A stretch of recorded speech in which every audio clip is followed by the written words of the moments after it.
Birthdays for me are not always about celebration. Sometimes they are about taking the back seat to really think about what we've done with all the years past.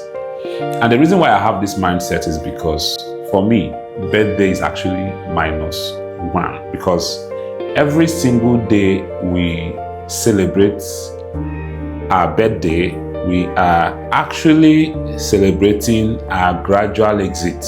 We are actually celebrating years either well spent or not well spent.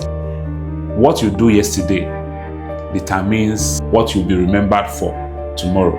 And so maybe the next time you want to celebrate your birthday, maybe you can tone down the celebration a bit to think about what have you really done.